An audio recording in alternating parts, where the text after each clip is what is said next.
Hi there, and welcome back to Science 2.0. Well, it looks official. MacToon, the promiscuous Mongolian woman, has finally decided to debate it out. So this is my 10-minute opening round, and it might not be posted exactly at noon, but soon enough. I was expecting MacToon to go first, but since he insists that I go first, I will oblige. So, this is a debate for the flat Earth, and the first 2 rounds will be 10 minutes, and then the third round, the last round, will be 5 minutes, so just keep that in mind as we go along. Now, notice also that the music is different from my usual episodes. So, I have to prove the flat Earth. It's very cold, and with me, as always, is a chilly drink, which I probably shouldn't have, but it's good. It's like a slushie. My cousin Matt will be going home in the morning. I've enjoyed his visit. But anyway, so let's look at the flat Earth. I've already made a video where I go up in an elevator and prove the flat Earth. You can actually see the flat horizon, but you globetards enjoy ignoring the evidence that I put forth, so you don't use the scientific method when it comes to these things. Let's take an example from a movie, the 1997 classic, The Pest, with John Leguizamo. John Leguizamo didn't get an Oscar for The Pest, and that is unjust and unfair. But regardless, you can really find out some amazing scientific truths from it.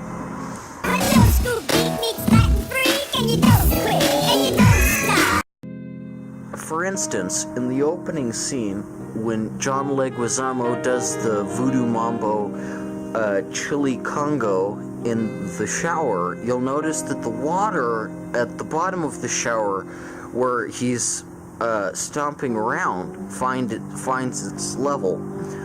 Also, in the scene where he's vomiting off the boat with the German racist's son, you can clearly see that the Miami skyline is flat, and also they're like 100 miles away from Miami, and yet you can see Miami in the distance.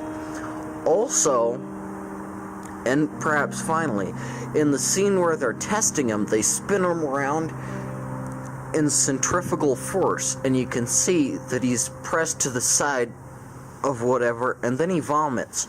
And the fact of the matter is, centrifugal force doesn't exist. It was invented by Richard Spencer. So anyway, here's another example which I think will lend credulity to my argument. The fawns don't like your round Earth. That's right. Arthur Fawns said, "Earth is round, and don't let nobody prove you different."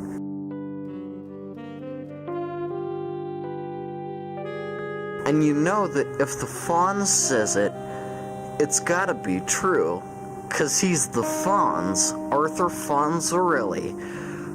So there's another proof that the Earth is, of course, round. Now let's get to some more serious proof. Now, let's create a model for the round Earth model, the ridiculous round Earth, which you say is a truth. In place of the globe Earth, we'll take, say, Chevy Chase's head. Now, if you draw a line across Chevy Chase's forehead, right above his characteristic dimples, you find that if you walk on the Earth for a long enough period of time, you'll get tired, and then you fall off it. My question is, if airplanes go straight over land, don't they have to curve down? They can't do that, or they'll crash. So really, they just go off into space, and then they're found by the crew of the spaceship Enterprise in Star Trek 1, the moving picture. So, if you take Chevy Chase's head and draw a line right here, I'll hold my hand up to the light so you can see it better. If you draw a line right here, and then you draw a line right here, and then you go wing ding ding a dong dong da da da, and then kind of a swirly curly Q, and then both numbers X, Y, and Z, right? All those numbers there, X, Y, and Z. And then you add in the ulterior intrinsic switchblade factor. You'll find that actually Earth doesn't look like a globe. It looks like the flat head of John Leguizamo.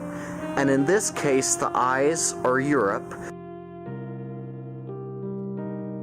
and his kind of comb-over, Latinish hairstyle is Asia, and his ability to be racist because he's a minority is Antarctica. So it's kind of an easy way to see it. And also, Chevy Chase, of course, is the New World, America, and so on. Now, I have a bombshell for this debate that actually will prove that the Earth is flat once and for all, and in these petty squabbles, but I'm not going to release that yet, because I don't want to. I'm not going to yet. It would ruin you. It would end this debate too early. But, anyway, McToon, the vixenly young Zimbabwean woman, seems to have some inconsistent, incongruent ideas. And I'm here to say that you're wrong, I'm right, Earth is flat. It's time we all accepted it. And I know this because, as you can see from another video, I went up in an elevator, four stories. That's like, I think about 50 or so feet, and you can't see any curvature. There's none. And also, if you go up in a hot air balloon, or in a spaceship actually, see, here's what it is. If you go up in a spaceship, you'll see that the Earth is flat, except NASA says that you have to say the Earth is round.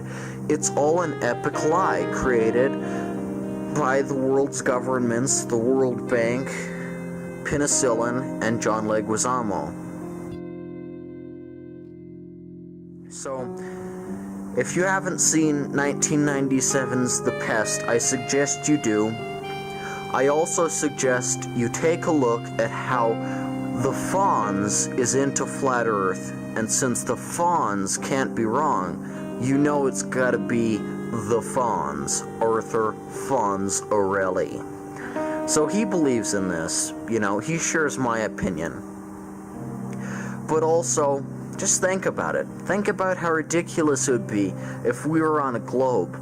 If we were, I'd fall off because, I'm on a ball. I'm not on a flat plane where there's always gravity. And, you get gravity.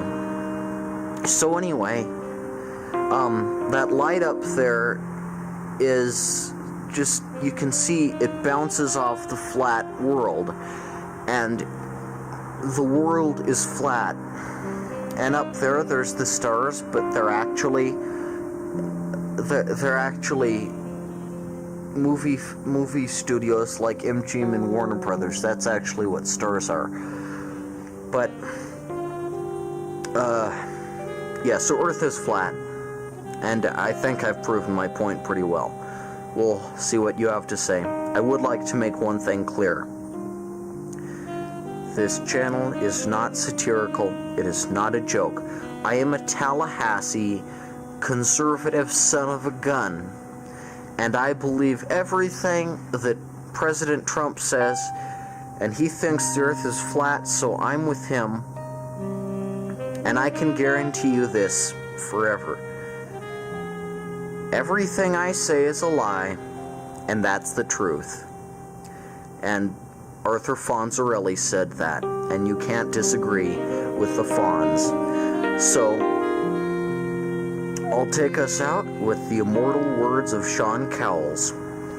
If you've already described to this channel, undescribed.